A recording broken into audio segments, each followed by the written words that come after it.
अच्छा माशाल्लाह। अच्छा जनाब आमिर साहब, जी आमिर आए हैं हमारे यहाँ, जी फरमाइए आमिर। अस्सलाम वालेकुम व रहमतुल्लाह। वालेकुम अस्सलाम।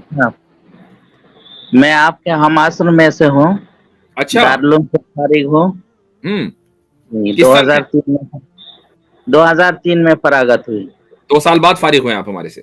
अच्छा, आपके साथ मेरे मामूजाद भाई पढ़ते थे, मुफ्ती इब्राहिम, अभी वहाँ पढ़ाते हैं, वो गुजरात में पढ़ाते हैं। अच्छा अच्छा, आप कहाँ के हैं ओरिजिनली? मैं बंगाल का हूँ। अच्छा, आपको अच्छी तरह जानता हूँ। माशाल्लाह जी, माशाल्लाह। जी आपका फरमाइए। ये स्ट्रीम देखकर मुझे बड़ी खुशी हुई, और ऐसा होना भी चाहिए, और भी उलमा को जुड़ना चाहिए इसमें। जी लेकिन ये जो बहुत सारी स्ट्रीम चल रहा है, जो एक्स मुस्लिम का, ये लोग तो कोई दलील से बातचीत करते भी नहीं, और जी इधर उधर बातें करते हैं। तो क्या मुसलमानों को इन लोगों के साथ शरीक होना चाहिए या नहीं? मैं तो कितनी मर्तबा ये बात कह चुका हूँ कि जो पढ़े लिखे मुसलमान नहीं है, जिनको वो खामखई डिफेंस के शौक में वहां पहुंच जाते हैं, उनको बिल्कुल भी नहीं जाना चाहिए, चूंकि उनको जिसको नहीं आता, जिसका ये काम नहीं है, उसको उसकी जिम्मेदारी नहीं है, इसलिए उनके चैनलों को पर जाने का कोई मतलब नहीं है। हाँ, अगर वो डिबेट का मुसलमानों को चैलेंज दे रहे हैं और शर्तों के साथ, यानी जो शराइत हैं वो एक्सेप्टेबल हैं, तो बिल्कुल उनके साथ डिबेट होनी चाहिए। मेरी डिबेट हुई थी सचवाला के साथ, अब वो डिबेट नहीं करता, भागा फिर रहा है। या इसी तरीके से अब आमिर हक साहब की डिबेट होने वाली है समीर के साथ इंशाल्लाह फ्राइडे को। मैं तमाम लोगों को बता रहा हूं जो इस वक्त हमें सुन रहे हैं, फ्राइडे को आमिर हक साहब के चैनल आवाज हक के ऊपर इंशाल्लाह डिबेट है। आमिर हक साहब और कितने बजे है आमिर भाई? ये है 9:15 बजे पाकिस्तान और 9:45 बजे इंडिया टाइम के मुताबिक, फ्राइडे को 5 अगस्त। जी हाँ, 5 अगस्त फ्राइडे 9:45 इंडिया टाइम और 9:15 पाकिस्तान टाइम। जी आमिर साहब, जी मौलाना आमिर साहब। चेहरा छुपा के रहता है हमेशा। जी जी जी, टीवी में आ रहा है आजकल न्यूज नेशन पे। जी तो गैंगस्टर बन गया है वो। जी जी बिल्कुल, और वो दलील से बात नहीं करता है। जी चले, ठीक है, आपकी बात आ गई है। अब ये है कि आपको कोई आखिरी कमेंट करना है तो करें, बाकी इंशाल्लाह दुआ में याद रखिएगा, क्योंकि बहुत से लोग आपके पीछे हैं। जी, आप भी दुआ में याद रखिएगा। मुझे आपसे बहुत खुशी हुई, आपके सारे साथियों को मुबारकबादी। अस्सलाम वालेकुम। वालेकुम अस्सलाम व रहमतुल्लाह। जी हाँ, IIT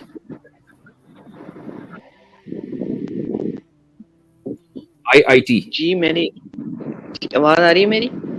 जी आ रही है। मेरा सवाल ये था कि आपने एक स्ट्रीम में बोला था कि आप अगर कोई ऑनेस्टली एक मिनट रुकें, आपने सलाम नहीं किया। मैं आपको जानता हूँ, हमारे प्यारे भाई हैं यार, आप हैं। अस्सलाम वालेकुम। वालेकुम सलाम। मुसलमान हैं आप? आवाज आ रही है मेरी? ये मुसलमान जी जी जी। अच्छा, हमारा बड़ा प्यारा भाई है ये। अच्छा भाई है। हाँ, वो कंफ्यूजन हो जाता है। हमारा तो शियार सलाम है ना, हम जब मिलते हैं मुसलमान एक दूसरे से तो हम सलाम करते हैं, उससे हम पहचाने जाते हैं। तो जब भी आप किसी जगह जाएं, मुसलमान सामने बैठा हो तो सलाम कीजिए, ये बुनियादी इस्लामी अदब है। चलें आगे बढ़ें।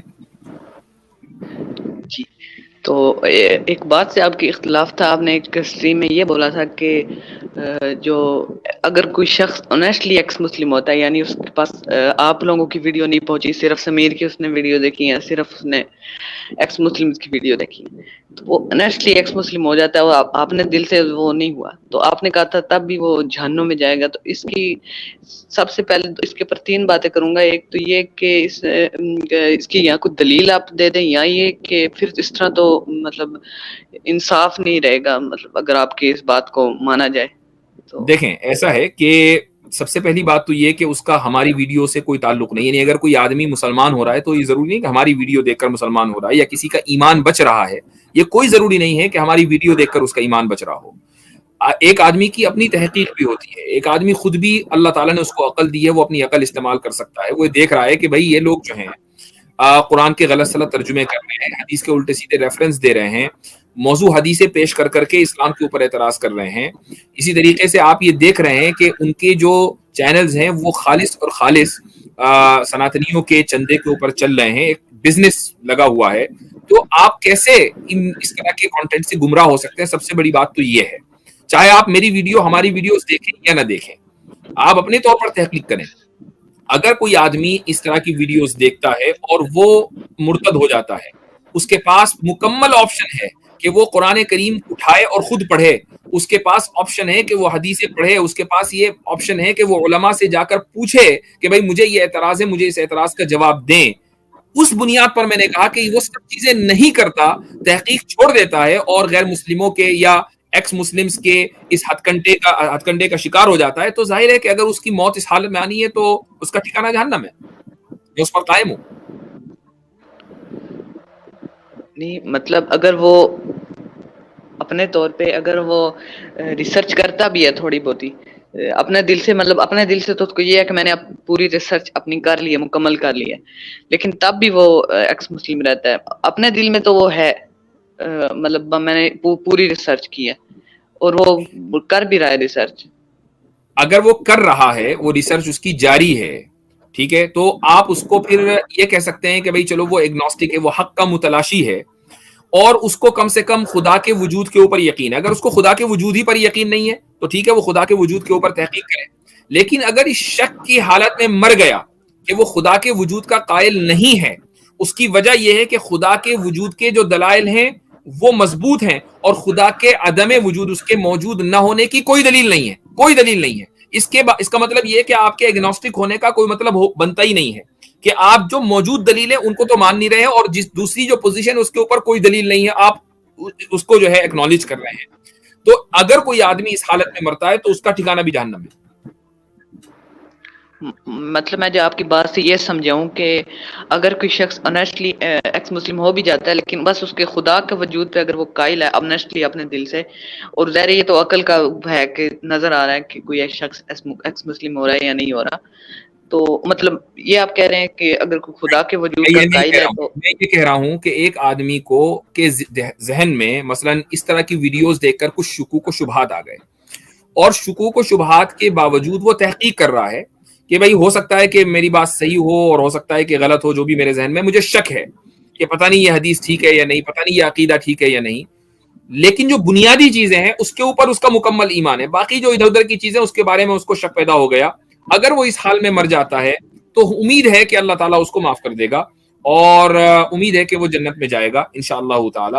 لیکن اگر وہ بنیادی عقائد جو ہیں, بھائی بنیادی عقیدہ کیا ہے؟ اللہ کے اوپر ایمان لانا, رسولوں کے اوپر ایمان لانا, جنت و جہنم کے اوپر ایمان لانا, تقدیر کے اوپر ایمان لانا, ملائکہ کتابیں, یہ ہے بنیادی طور پر. اگر اس کا یہ عقیدہ درست ہے تو انشاءاللہ وہ جنت میں ہے, اور اگر اس عقیدے میں گڑبڑی ہے تو پھر وہ جنت میں نہیں ہے.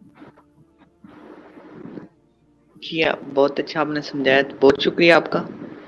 تو میں یہ پوچھنا چاہ رہا ہوں, میں آپ کا نام نہیں لے رہا کیونکہ آپ نے خود اپنا نام نہیں لکھا ہوا, مجھے یہ بتائیں یہ سوال آپ کو کسی نے پوچھا ہے یا آپ کے ذہن میں آیا ہے؟ کیونکہ آپ کے ذہن میں آیا تو کیا وجہ ہے, اس کے کوئی سوال آتا ہے پیچھے؟ نہیں, میں نے مفتی یاسر ندیم الوائدی صاحب کی ویڈیو دیکھی تھی, تو اس کے اندر وہ بول رہے تھے, کسی نے سوال پوچھا کہ اگر کوئی اپنے دل سے مرتد ہو جاتا ہے, ٹھیک ہے, تو نہیں وہ سمجھ گیا, وہ آپ نے بیان, میرا مقصد یہ تھا, وہ آپ نے بیان کر دیا, حضرت نے جواب دے دیا. میں یہ پوچھ رہا ہوں آپ کے ذہن میں کوئی شک شبہ تو نہیں آیا؟ یعنی آپ یہ سوال صرف ان کی ویڈیو دیکھنے کی وجہ سے پوچھ رہے ہیں یا کوئی آپ کے ذہن میں کوئی اشکالات ہیں, پیدا ہوئے ہیں؟ نہیں, بالکل صاف ستھرا, کوئی نہیں, بالکل الحمدللہ. ٹھیک ہے, جب بھی کبھی ایسی کوئی بات ہو آپ نے رابطہ ضرور کرنا, آپ کے پاس میرا نمبر موجود ہے, ٹھیک ہے نا, آپ نے لازمی رابطہ. جی بالکل. بہت شکریہ, اپنا خیال رکھیے. شکریہ بہت بہت. اچھا, سبق پھر پڑھ صداقت کا, عدالت کا, شجاعت کا, لیا جائے گا تجھ سے کام دنیا کی امامت کا. سبق پھر پڑھ صداقت